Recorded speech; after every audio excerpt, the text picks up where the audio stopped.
നമുക്ക് ഇൻഷാ അല്ലാഹ് ഇനി മനസ്സിലാക്കുവാനുള്ളത് ഇതിനെ തുടർന്ന് ക്ഷമയുടെ പാഠമാണ്. നമ്മൾ റസൂലുള്ളാഹി സ്വല്ലല്ലാഹു അലൈഹി വസല്ലം തങ്ങളെ കേട്ടു, ഏറ്റവും വലിയ കരാർ പാലനത്തിൻ്റെ വാക്താവ് നബി സല്ലല്ലാഹു അലൈഹി വസല്ലം. അതിൻ്റെ ഉദാഹരണങ്ങൾ അഗണ്യമാണ്. ഈ ഒരു സമയം അത് പറഞ്ഞ് പൂർത്തീകരിക്കുവാൻ ഒരിക്കലും പര്യാപ്തമല്ല. അത്രമേൽ മഹനീയമായ ചരിത്രമാണ് നബി സല്ലല്ലാഹു അലൈഹി വസല്ലം തങ്ങളുടെ അളവിൽ ഈ കരാർ പാലനത്തിൻ്റെ വിഷയത്തിൽ ഉള്ളത്. ഹിജ്റയുടെ 7-ാം വർഷം ഉംറത്തുൽ ഖദായിന് വന്ന റസൂലുള്ളാഹി സ്വല്ലല്ലാഹു അലൈഹി വസല്ലം ഉംറത്തുൽ ഖദാ ഹുദൈബിയയിൽ നബി സല്ലല്ലാഹു അലൈഹി വസല്ലം തങ്ങൾ തടയപ്പെട്ടു ഉംറ ചെയ്യാൻ വേണ്ടി വന്നിട്ട്. പിന്നെ കരാർ എഴുതി പിരിഞ്ഞു. അടുത്ത വർഷം വന്ന് ഈ ഉംറ ഖദാ വീട്ടാൻ വ്യവസ്ഥ എഴുതി.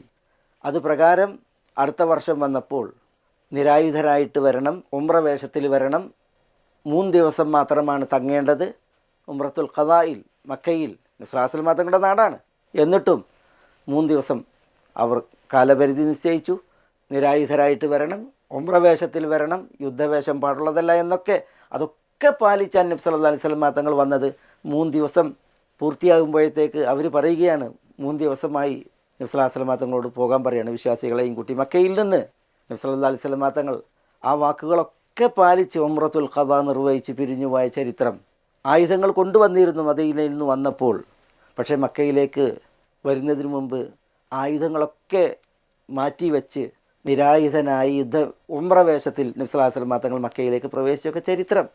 അതൊക്കെ വലിയ വലിയ മാതൃകകളാണ് ഈ വാക്കുപാലനത്തിൻ്റെ കരാർ പാലനത്തിൻ്റെ വിഷയത്തിൽ. അതും ആരോട്? കൊടിയ ശത്രുക്കളോട്. എവിടെ?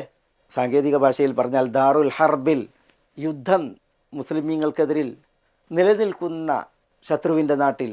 അന്ന് മക്കയുടെ പ്രത്യേകത അതായിരുന്നു. എന്നിട്ടും നബി സല്ലല്ലാഹു അലൈഹി വസല്ലം തങ്ങൾ ആ വാക്കുകൾ പാലിച്ചത്, കരാർ പാലിച്ചതൊക്കെ നമ്മൾ വായിക്കുമ്പോൾ അതിലൊക്കെ നമുക്ക് ഏറ്റവും വലിയ മാതൃകകളാണ് മനസ്സിലാക്കുവാനുള്ളത്. നബി സല്ലല്ലാഹു അലൈഹി വസല്ലം തങ്ങളുടെ സഹചാരികളും അപ്രകാരമായിരുന്നു. സഹാബത്ത്, സിദ്ദീഖുൽ ഉമ്മ അബൂബക്കർ സിദ്ദീഖ് റളിയല്ലാഹു തആല അൻഹു ഔഫന്നാസ്, ജനങ്ങളിൽ ഏറ്റവും വലിയ കരാർ പാലനത്തിൻ്റെയും വാക്ക് പാലനത്തിൻ്റെയും വാക്താവായിരുന്നു. നബി സല്ലല്ലാഹു അലൈഹി വസല്ലം തങ്ങളുടെ അളവിൽ നമ്മൾ വായിക്കുന്നത് അബൂബക്കർ സിദ്ദീഖ് റളിയല്ലാഹുവിൻ്റെ അളവിൽ ഒരിക്കൽ ജാബിർ റളിയല്ലാഹു തആല അൻഹു പറയുകയാണ്, നബി സല്ലല്ലാഹു അലൈഹി വസല്ലം വഫാത്താകുന്നതിന് മുമ്പ് ജാബിർ റളിയല്ലാഹുവിനോട് പറഞ്ഞിരുന്നു, ലൗ ഖദ് ജാഅ മാലുൽ ബഹ്റൈൻ അഅതൈതുക ഹാകദ വഹാകദ വഹാകദ.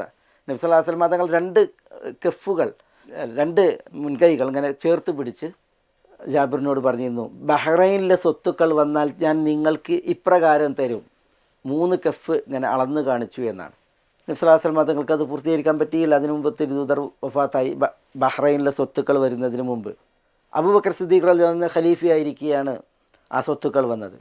അങ്ങനെ ജാബിർ റളിയല്ലാഹു തആല അൻഹു ചെന്ന് അബൂബക്കർ റളിയല്ലാഹു അൻഹുവിനോട് ചോദിക്കുന്നുണ്ട്, റസൂലുള്ളാഹി സ്വല്ലല്ലാഹു അലൈഹി വസല്ലം എന്നോട് പറഞ്ഞിട്ടുണ്ട്, ലൗ ഖദ് ജാഅ മാലുൽ ബഹ്റൈൻ ലഖദ് അഅതൈതുക ഹാകദ വഹാകദ വഹാകദ. ബഹ്റൈനിൽ സ്വത്ത് വന്നിട്ടുണ്ട് എങ്കിൽ ഇങ്ങനെ താങ്കൾക്ക് ഞാൻ തരുമെന്ന്, അതുകൊണ്ട് എനിക്ക് സ്വത്ത് വേണം എന്ന് ജാബിർ റളിയല്ലാഹു തആല അൻഹു 3 തവണ അബൂബക്കർ റളിയല്ലാഹു അൻഹുവിനോട് ആവശ്യപ്പെടുന്നുണ്ട്. അബൂബക്കർ റളിയല്ലാഹു അൻഹു 3 തവണയും അദ്ദേഹത്തിന് നൽകാൻ ഭാവിക്കുന്നുണ്ട്. പക്ഷേ അവസരം ഒത്തു കിട്ടിയില്ല. 3-ാം തവണയാണ് നൽകുന്നത്.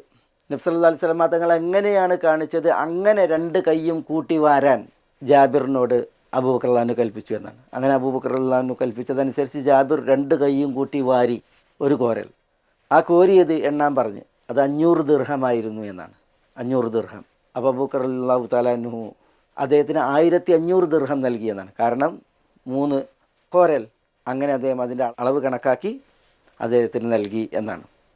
ഈ ചരിത്രം ഉദ്ധരിച്ചാണ് അബൂബക്കർ റളിയല്ലാഹു തആല അൻഹു ഏറ്റവും വലിയ കരാർ പാലനത്തിൻ്റെ വാക്താവായി ഇരുന്നു എന്നതിൻ്റെ ഒരു ഉദാഹരണം ചരിത്രം പറയുന്നത്. ഏതായാലും ഞാനിവിടെ അതൊരു വലിയ വിഷയമാണ്, കുറേ ചരിത്രങ്ങളുള്ളൊരു വിഷയവുമാണ്.